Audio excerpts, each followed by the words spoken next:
All right, week one of Woman vs. Woman Exercise Challenge is officially in the books, and now the real fun starts. Now is when the habits start kicking in. This week, next week, let's see how it goes. Both women stepped up this week. New routines, new challenges, and no idea what to expect. They didn't back down. They showed up, logged their workouts, and started building the foundation for real change. This week wasn't about perfection. It was about showing up. They faced the hardest part of the challenge, and that's getting started. Now, let's hear what they have to say about their first week. Let's check in with both competitors. What worked, what didn't, and how they are feeling after their first full week of movement and momentum. This is week one, and if you're at home, follow along. See what you can do. Test yourself, challenge these other competitors. You have it in you. Follow along and create the habits that you want.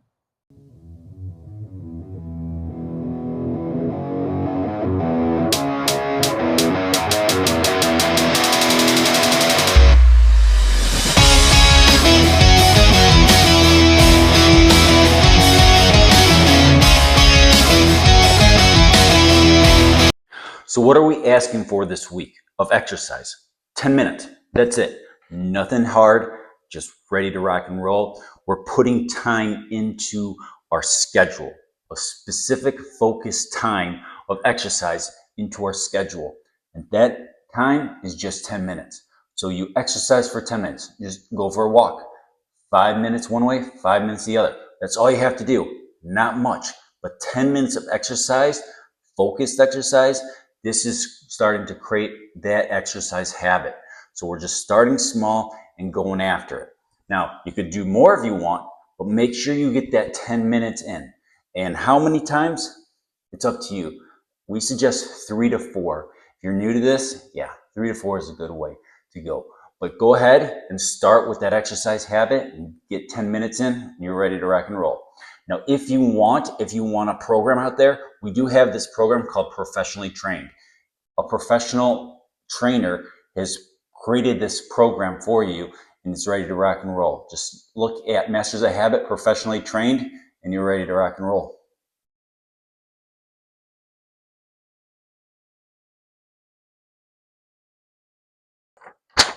Habit tips. Habit tip number one, start small.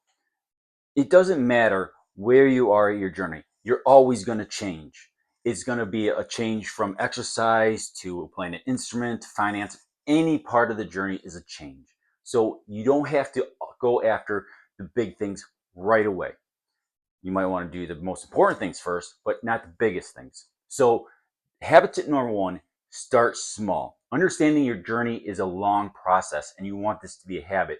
You start small and just make sure that you have that consistency in your process. For exercise, we start out with 10 minutes. For piano, start out with 10 minutes. Guitar, 10 minutes. Whatever. Just pick a time and go after it. Starting small is the most basic form of creating a habit. What was your biggest win in this challenge this week? Week one, while traveling, I fit in time each day to go for my morning walk, which was a good win. It forced me to go out and see things that I otherwise wouldn't have seen, and explored areas. So fit that in and let my mom sleep in a little bit and get in some exercise. So on average, I got about 3,000 steps each morning before we then got together and went out and did even more walking. So it was nice to see and hit really high overall daily target steps. So that was my goal and was able to execute on it. I think winning overall for myself this week was just getting the exercises in, because I was in my car driving for 4 hours a day, Monday through Friday this week, which is not usual for me.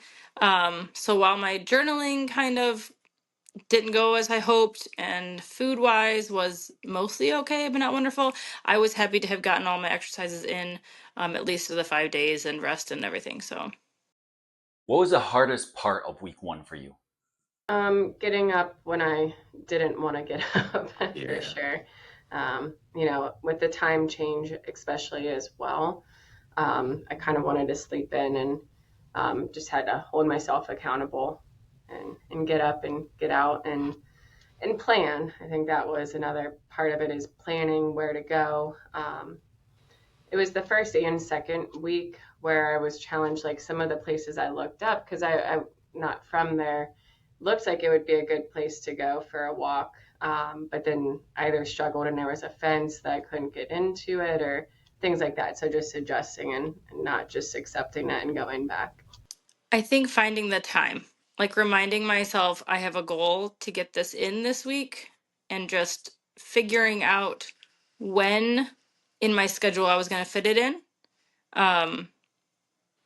I think next week will be better because I kind of know to plan it more in advance. I think I just need to plan it better.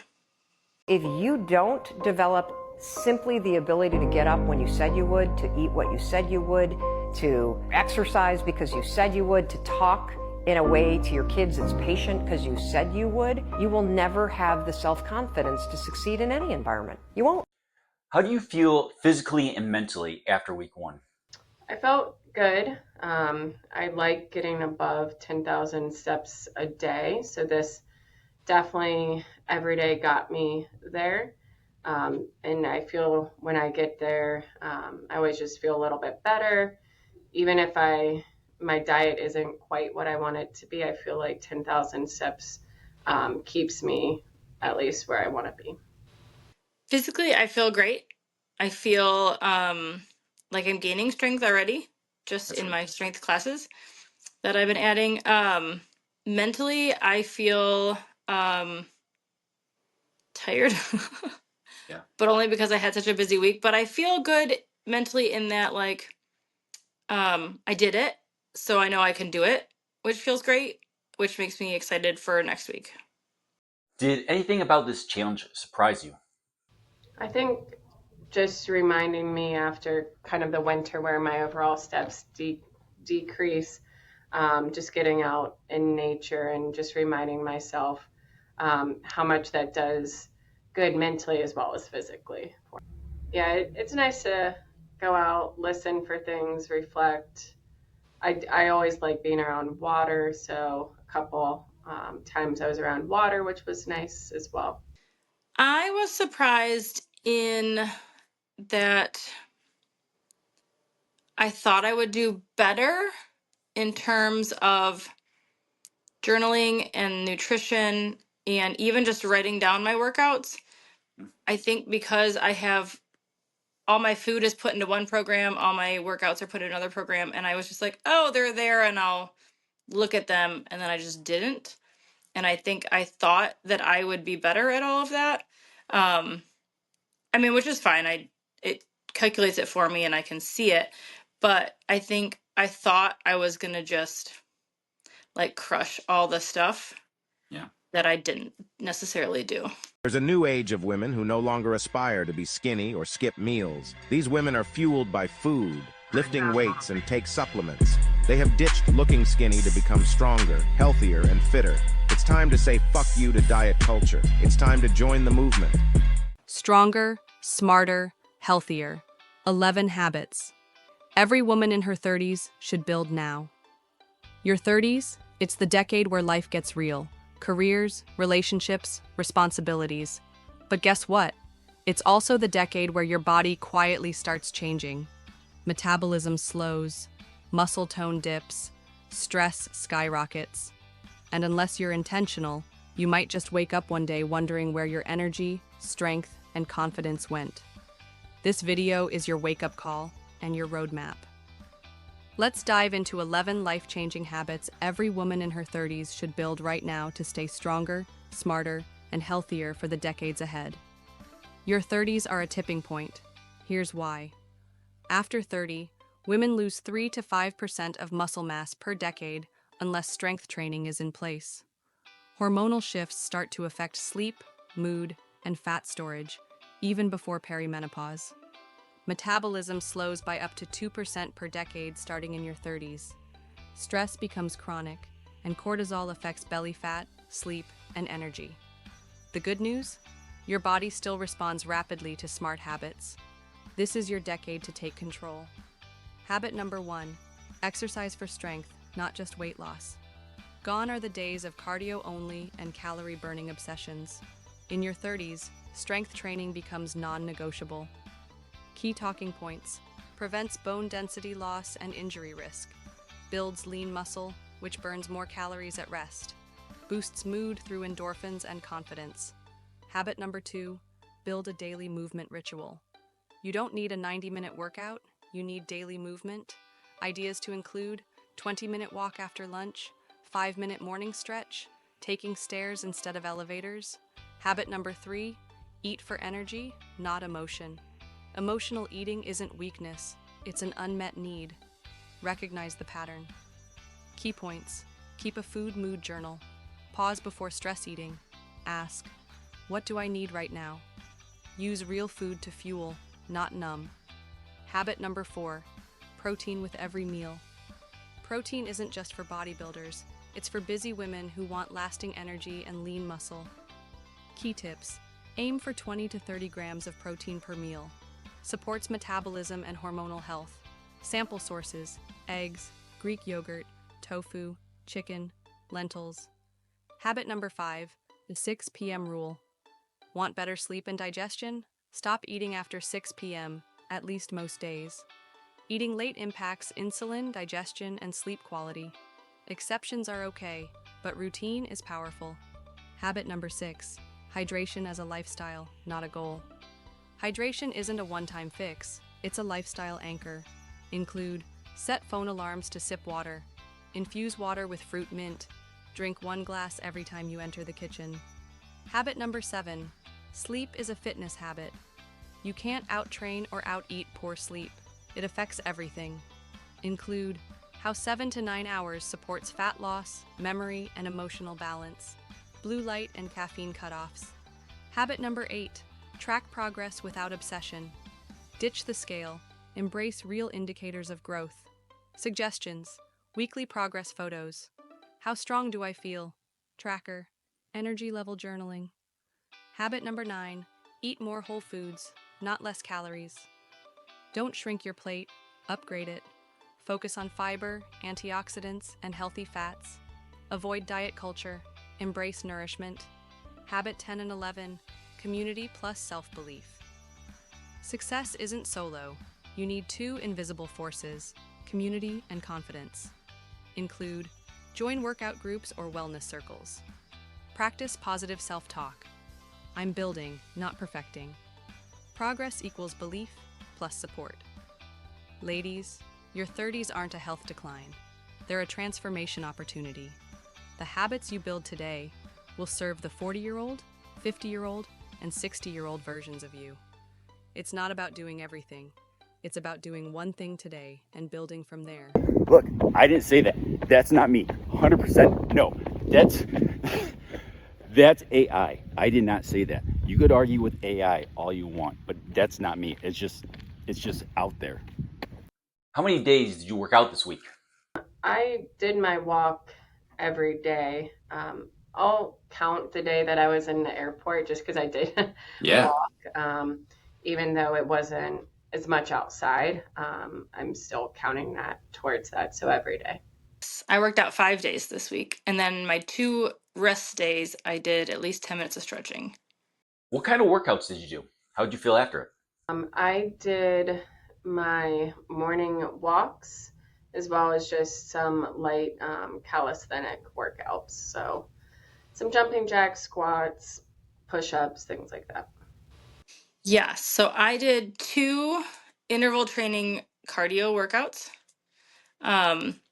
And on the second one, it was like towards the end of the week, I felt better that I was recovering during my intervals faster than I did the first one at the beginning of the week. And then on the other 3 days, I did strength training.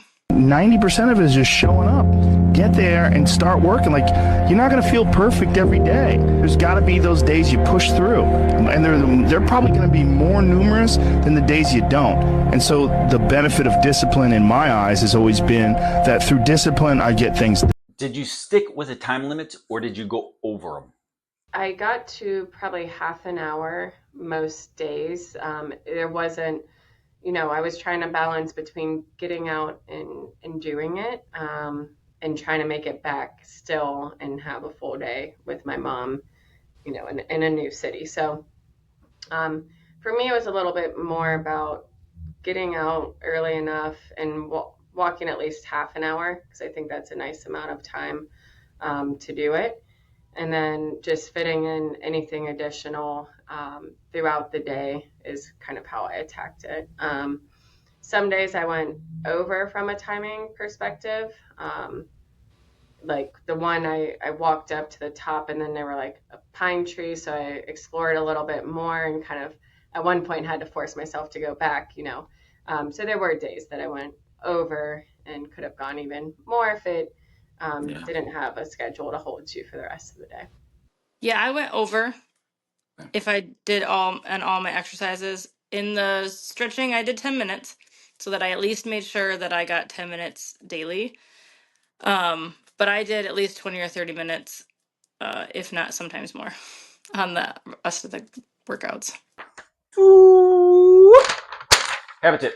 Habit tip number 2. I get to.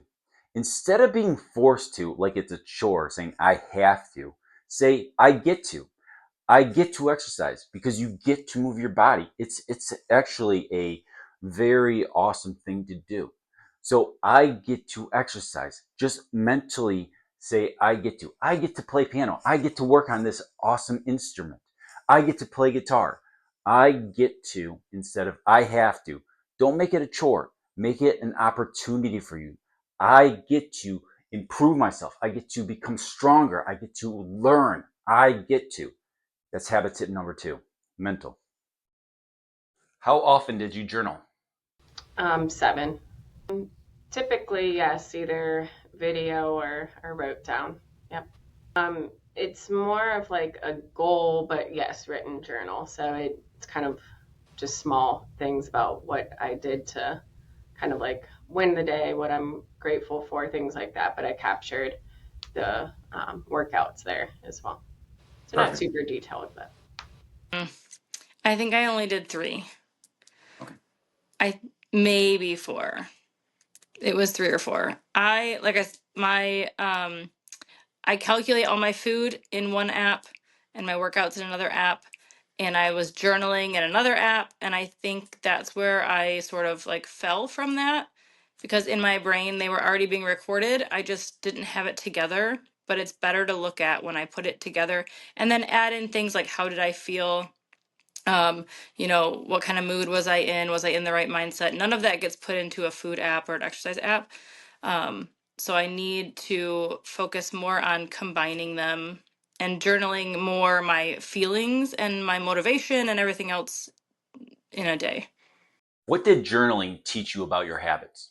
Again, holding myself accountable and keeping an eye. I like to also think about my diet at that time as well. So I do track that and just highlighting if I feel a little less than ideal some days, do I think that's impacted by what I ate, what I drank, what I did or didn't do from a workout perspective. So journaling helps me see more of the full scope of that as well. I think journaling tells me more about my mindset within it all than anything else, if that makes sense. When for sure the food app, when I look through that, I notice when I snack more on certain times when I'm snacking more than I really need to be. And my water intake fluctuates a lot in that I'll get in trying to build the habit of drinking water. And That's so awesome. I'll go hard for a while, and then I'd have days where I just fell completely off and it was all coffee. And so I see that, and those are the days I'm snacking, I've noticed as I look back on it. So writing it down for sure gives you that trend line to see when things are happening that coincide together so that you can figure out why something that you don't want to do, why you're doing it. Habit tip. Habit tip number 3, write down your goals. Whatever it is, if you are going to want to run a 5K, write it down. I say I can't run. I can't really run that fast, but I want to go that distance. I write it down. I want to run a 5K. And then mark it off. What do you need to do? Write down your goals. 10K. When do you want to finish this 10K by? Write it down. Half marathon. I don't know how many Ks are in a marathon or a half marathon, but write it down. Don't do it in a year. Start small, obviously, but write it down. Write down your goals so you can do it. What motivated you the most this week? I would say it was less about like the competition, and more of just setting kind of the baseline standard for kicking this off, and making sure that I fit it in and accepted that it didn't have to be, 115% every day. It was just, like you said in the beginning, just showing up, doing it, making them realistic. And that's how I approached it. I think more Yeah. a personal goal than a competition in this one. Yeah, just especially about towards the end of the week when I realized, oh my goodness, I haven't journaled, and wow, I really could get better at a couple things more. I was concerned for myself. Like, I can do better than this, and I know better than this, and I want to do better. More so than what's the other person doing? Am I winning? How has this week affected your mood, sleep, anything else? Well, with the travel, it's hard to say, 100% with it, but I overall slept pretty well. In Ireland, it gets light very early, so that actually like helped motivate me to get going. Um, I think it helped my mood, but I don't think it had a drastic impact on it. Yeah, I think working out gives you exercise gives you energy, more than if you're sedentary. So that's definitely been helpful. It's been a busy week in general, so just stressed at work and everything. So that part hasn't changed so much. My mood has been about the same. My sleep, I'm working on it. I'm working on trying to get more sleep. So that's definitely in some of my journaling that I need to be, go to bed at a shorter hour. And so, but overall, it's been better, especially energy wise, because I'm moving my body again more. If you go to the gym and you work out and you come back and you look in the mirror, you will see nothing. And if you go to the gym the next day and you come back and you look in the mirror, you will see nothing. So clearly there's no results, can't be measured, it must not be effective. So we quit. Or if you fundamentally believe that this is the right course of action and you stick with it, you commit yourself to an act of service. You commit yourself to the regime, the exercise. What small win are you proud of this week? Like I said, I think one of the days I had looked up and I thought there was a place to walk like real close, like I would still have to drive there, but had it mapped out, and then it was closed off, so I had to kind of assess, and I thought about just going back, and I decided to choose a different place and still go. So that I would say was my win of that day. Yeah, I'm proud of movement every day. So I had rest days because my day was one rest day was because my day was so busy. But the fact that I fit in stretching anyway and I made time for myself. And the other rest day was because my body hurt and I was physically tired. And I said, I'm sore and I'm going to move, but it's going to be just stretch and relaxation to let my muscles take a moment. But the fact that I did 7 days, it was great. What are you looking forward to going into week 2? Looking forward to exploring a couple more places, looking forward to being more on the time in Ireland, so feeling a little bit easier about getting up at that time and adjusting to it. So just continuing to fit it in the mornings when I could, and that would allow me to be even more successful later in the day as I got home and could fit in other things as well. This week, I'm excited. I'm going to journal better. I'm going to watch what I'm doing with my exercises and plan it. I'm going to plan more on when I'm going to do these things. And so that it gets me in that, oh, it's, 8 p.m. What have I written down? I got to make sure, you know, that I've tracked today if I didn't already do it while the day is going. I'm hopefully doing it during the day, but I'm not going to start doing it at, you know, bedtime. So I'm going to spend my time doing it throughout the day and just scheduling things out better so that I'm not rushed to fit them everything in. Never give up. Today is not easy, tomorrow will be even harder, but the day after tomorrow will be sunny. If you don't give up, there is still a chance. Opportunities lie where people complain, and success comes to those who keep moving forward relentlessly. Stay focused, work hard, and believe in yourself. Your time will come. Yes, the nights may feel long, and the path may seem lonely, but every step you take, no matter how small, brings you closer to your dream. I hadn't learned to love myself yet. And if you don't love yourself when someone else says horrible things to you, a part of you is always going to believe them. Yep. And so then it was like, okay, I don't want to believe these people. I don't want to agree with them on any level. I want to figure out who I am. I want to learn who I am, and I don't want to feel like I'm fragile every time I leave the house because I'm so dependent on what other people think about me. So I just took a step back and I just kept living. And I feel like I've arrived in a place where, you know, maybe not every minute of every day, but way more than I used to. I have a tremendous amount of love and compassion. That's a wrap for week 1. Both women showed up and laid down the foundation for what's going to happen for the rest of the challenge. The first week is never easy, but it lays down the momentum for what's going to happen for the rest of the challenge. If you're watching this, ask yourself, what would your week 1 look like? Week 2 is coming, and it only gets more real from here.